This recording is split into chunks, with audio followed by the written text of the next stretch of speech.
Brought to you by Agilus Diagnostics. Health test की बात आती है तो मैं भरोसा करता हूँ India largest diagnostics company Agilus Diagnostics. खुद को टेस्ट करते रहो। महोदय, ईडी और सीबीआई पे आने के पहले थोड़ी सी दिल्ली की सड़कों की बात कर लेता हूं। मैं पिछले 2 दिन से मैं मुख्यमंत्री आतिशी जी के साथ दिल्ली की सड़कों का मुआयना करने के लिए निकला था। मेरे को याद है जेल जाने के पहले सड़कों की इतनी बुरी हालत नहीं थी, लेकिन मुझे बताया गया कि इन लोगों ने जो रेगुलर रिपेयर होती है, रेगुलर मेंटेनेंस होती है, वो भी नहीं होने दी। तो अभी सड़कों की हालत थोड़ी ज्यादा खराब हो गई है दिल्ली की। तो अभी मैं एक चिट्ठी लिख रहा हूं आतिशी जी को, जो कि चूंकि सबके से संबंधित है, तो मैं थोड़ा सा पढ़ के सुनाना चाहता हूं। प्रिय आतिशी जी, पिछले 2 दिन मैं आपके साथ दिल्ली की अलग अलग सड़कों का इंस्पेक्शन करने गया। इन सड़कों का काफी बुरा हाल है। मार्च महीने में जब मुझे गिरफ्तार किया गया था तब दिल्ली की सड़कें ठीक थीं। अभी कुछ दिन पहले मुझे इनका एक बड़ा नेता मिला। मैंने उससे पूछा कि मुझे गिरफ्तार करके उन्हें क्या मिला, तो उसने मुस्कुरा के कहा, दिल्ली सरकार को हमने डिरेल कर दिया, दिल्ली को हमने ठप कर दिया। उसका जवाब सुन के मैं हैरान रह गया। तो क्या मुझे गिरफ्तार करने का उनका मकसद दिल्ली को ठप करना था? क्या उनका मकसद दिल्ली वालों को परेशान करना था? जनता के परेशान होने से कोई व्यक्ति या कोई पार्टी कैसे खुश हो सकते हैं? जाहिर है कि इनका मकसद था दिल्ली के काम रोक के आम आदमी पार्टी की सरकार को बदनाम करना, ताकि ये लोग दिल्ली के चुनाव जीत जाएं। कोई पार्टी वोट लेने की खातिर और चुनाव जीतने की खातिर इतना कैसे गिर सकती है कि 2 करोड़ लोगों की जिंदगी बेहाल कर दे? हम लोग ऐसे नहीं हैं। हम लोग राजनीति में जनता की सेवा करने के लिए आए हैं। अब हमें युद्ध स्तर पे काम करना पड़ेगा। दिल्ली के सभी रुके हुए काम शुरू करवाने हैं। इस बार बारिश भी बहुत हुई है, इस वजह से दिल्ली की कई सड़कें खराब हो गई हैं। कृपया सभी मंत्रियों और विधायकों के साथ सड़क पे उतर के एक असेसमेंट करवा लें कि कौन कौन सी सड़कें खराब हैं और उनका तुरंत रिपेयर शुरू करवा दें। हमें रात दिन मेहनत करनी पड़ेगी। दिल्ली के सभी रुके हुए काम चालू करवाने होंगे। दिल्ली के लोगों के साथ मिलकर उनकी सभी परेशानियों को दूर करना पड़ेगा। मैं 1 मिनट ये चिट्ठी आतिशी जी को देना चाहता हूँ। आप रुकिए।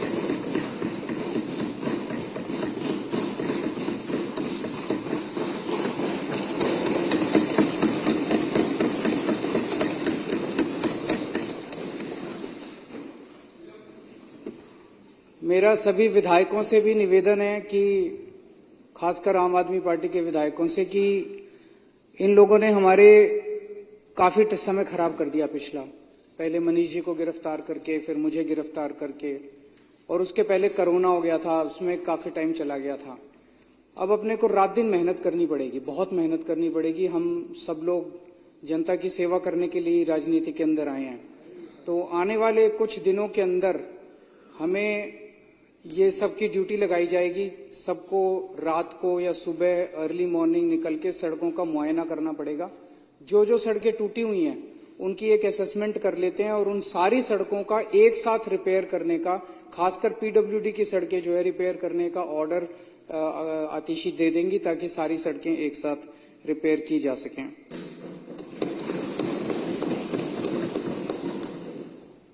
अब उस मुद्दे पे आते हैं जिस पे चर्चा चल रही है, ईडी और सीबीआई के। मैंने 4-5 दिन पहले मोहन भागवत जी को एक चिट्ठी लिखी थी।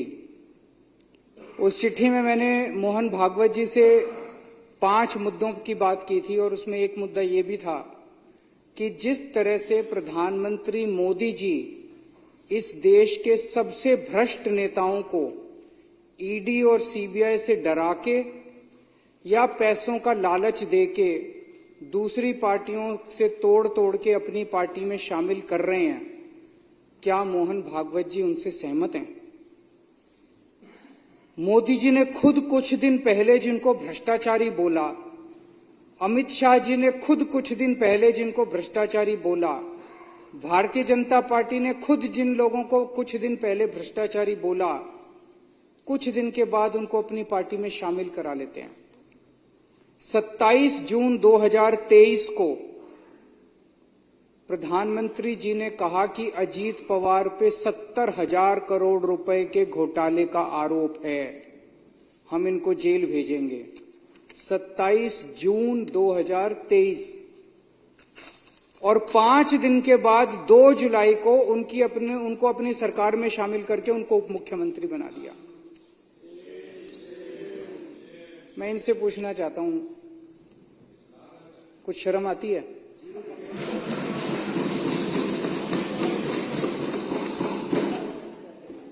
चलो हम तो सारे के सारे खराब हैं, पर आपका प्रधानमंत्री 27 जून को जिस आदमी पे 70,000 करोड़ रुपए के भ्रष्टाचार का आरोप लगाता है और 5 दिन के बाद 2 जुलाई को उसको अपना उप मुख्यमंत्री बना लेता है, क्या मुंह दिखाते हो यार? जब अपनी गली में अपने घर जाते हो आप लोग, पूरी दुनिया को क्या मुंह दिखाओगे कि ऐसी पार्टी में आप लोग हो? 22 जुलाई 2015 को भारतीय जनता पार्टी एक वो निकालती है असम के अंदर, उसमें कहती है कि हेमंत बिश्व शर्मा बहुत बड़ा भ्रष्टाचारी है। 22 जुलाई 2015 को, और 1 महीने के बाद 23 अगस्त 2015 को उसको अपनी पार्टी में शामिल कर लेते हैं। ऐसे 25 नगीने हैं मोदी जी के, हीरे हैं जो चुन चुन के मोदी जी ने दूसरी पार्टियों से इकट्ठे किए हैं। ये मोदी जी के बहुत करीब हैं, चुन चुन के वो दूसरी पार्टियों से लेके आए, उनके ऊपर जितना कचरा था, गंद था, सारा साफ किया मोदी जी ने, सारे केस उनके धोए।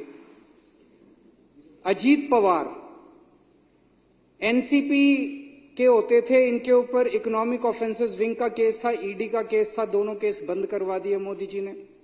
प्रफुल्ल पटेल एनसीपी के नेता थे, सीबीआई का केस था, ईडी का केस था, दोनों केस बंद करवा दिए मोदी जी ने, अपनी पार्टी में शामिल कर लिया प्रधानमंत्री जी ने।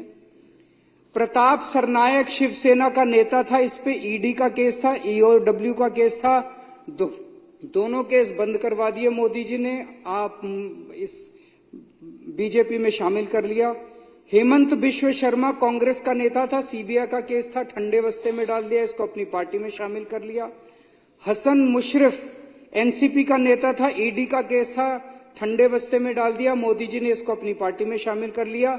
भावना गवाली शिवसेना की नेता थी, ईडी का केस था इस पे। यामिनी और यशवंत जाधव शिवसेना के नेता थे, ईडी का केस था, इनका केस ठंडे बस्ते में डाल दिया। सीएम रमेश, रविंदर सिंह, संजय सेठ, शुभेंदु अधिकारी, के गीता, शोभन चैटर्जी, छगन भुजबल, कृपा शंकर सिंह, दिगंबर कामत, अशोक चौहान, नवीन जिंदल, तपस रे, अर्चना पाटिल, गीता कोड़े, बाबा सिद्दीकी, ज्योति मिंडा, सुजाना चौधरी,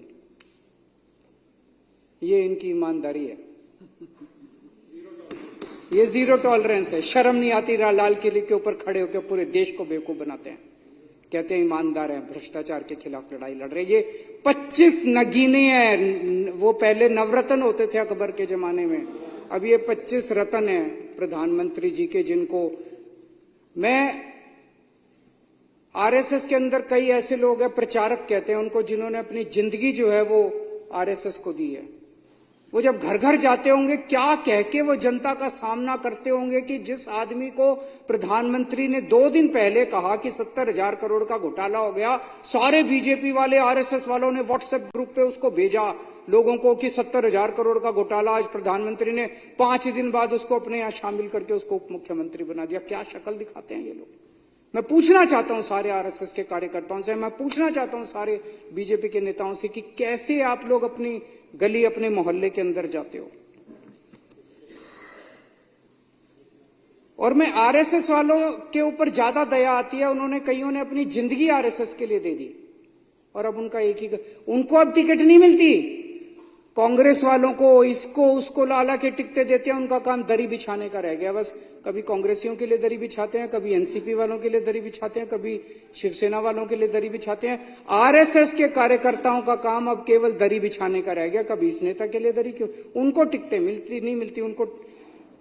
इसके अलावा इन्होंने कई सरकारों की चोरियां की, टॉपल किया, सरकारों को उखाड़ के फेंका। मार्च 2016 से लेके मार्च 2024 तक प्रधानमंत्री मोदी जी ने 13 राज्य सरकारों को 15 बार गिराने की कोशिश की और उसमें से 10 सरकारों को गिराने में सफल हो गए। ये सरकारें नहीं गिराई, ये सरकारों की चोरी की है। ईडी और सीबीआई को भेज के, उनको धमकी देके, उनको लालच देके, पैसे से खरीद के उनकी सरकारों की चोरी की है इन लोगों ने। ये कोई मामूली वो नहीं है कि सरकारें गिरा दी। उत्तराखंड में मार्च 2016 में इन्होंने 9 कांग्रेस के एमएलए तोड़ के और हरीश रावत की सरकार गिराई। 2016 में अरुणाचल प्रदेश में 33 पीपीए के 43 में से 33 एमएलए तोड़ के वहां पे सरकार गिरा दी, वहां सरकार बना ली। गोवा में जुलाई 2019 में इनको बहुमत नहीं मिला मार्च 2017 के रिजल्ट्स में, नतीजन इन्होंने 12 कांग्रेस के एमएलए तोड़ के सरकार बना ली। कर्नाटक में 2019 में इनको बहुमत नहीं मिला, इन्होंने 17 कांग्रेस के और जेडीएस के एमएलए तोड़ के सरकार बना ली। मध्य प्रदेश में 2020 में इनको बहुमत नहीं मिला और इन्होंने 22 एमएलए तोड़ के, ये बहुत सारे केस हैं, 10 सरकारें तोड़ के इन्होंने सरकार बना ली और आज इन्होंने एमसीडी के ऊपर गलत तरीके से कब्जा कर लिया, एमसीडी की चोरी कर लिया आज इन लोगों ने। मैं मोहन भागवत जी से मैंने यही चिट्ठी लिखी थी कि क्या राजनीति में शुचिता होनी चाहिए कि नहीं होनी चाहिए। आरएसएस ने अब खुलेआम कह दिया भाई जो मन में आए करो, आरएसएस ने खुली छूट दे दी है बीजेपी को।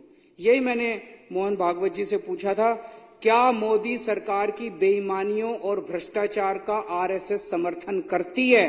अगर नहीं करती है तो मोहन भागवत जी की जिम्मेदारी बनती है कि खुले शब्दों में, सख्त शब्दों के अंदर पूरे देश के सामने वो ये कहें कि मोदी जी जो सरकार चला रहे हैं वो सरकार बेईमान है, वो सरकार भ्रष्टाचारी है और वो इसका समर्थन नहीं करते।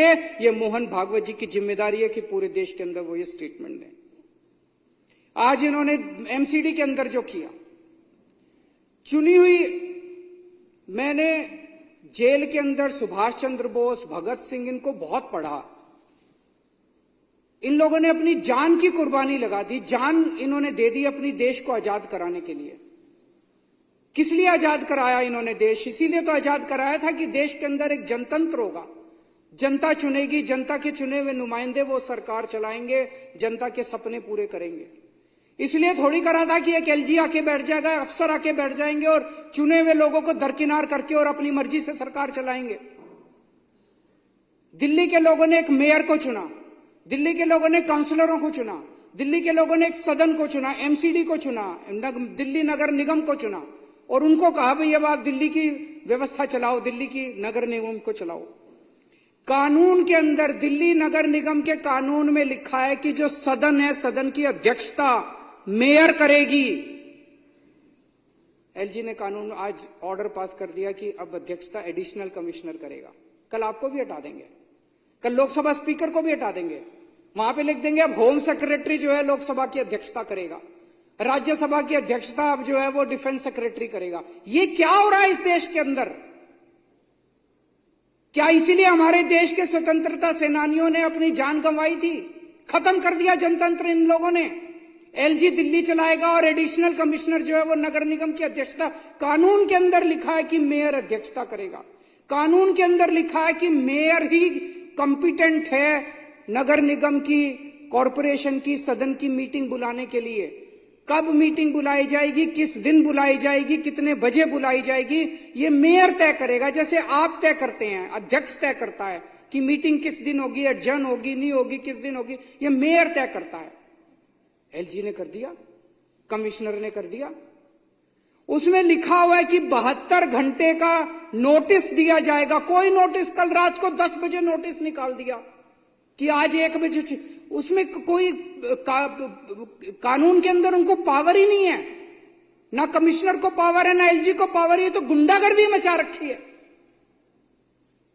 उसके अंदर लिखा है कि नोटिस जो है सबके घर भेजा जाएगा। किसी के घर नोटिस नहीं पहुंचा आज, किसी के घर एक व्हाट्सएप कर दिया, व्हाट्सएप आधों को मिला, आधों को नहीं मिला, आधे दिल्ली के बाहर हैं। ये क्या, ये चुनाव कराया इन लोगों ने?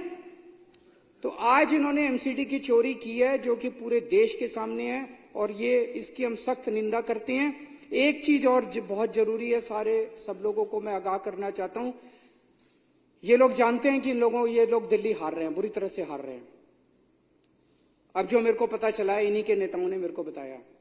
इनके नेताओं ने मुझे बताया कि बहुत बड़े स्तर पे आम आदमी पार्टी के वोट काटने का और फर्जी वोट डलवाने का काम इन लोगों ने शुरू कर दिया है।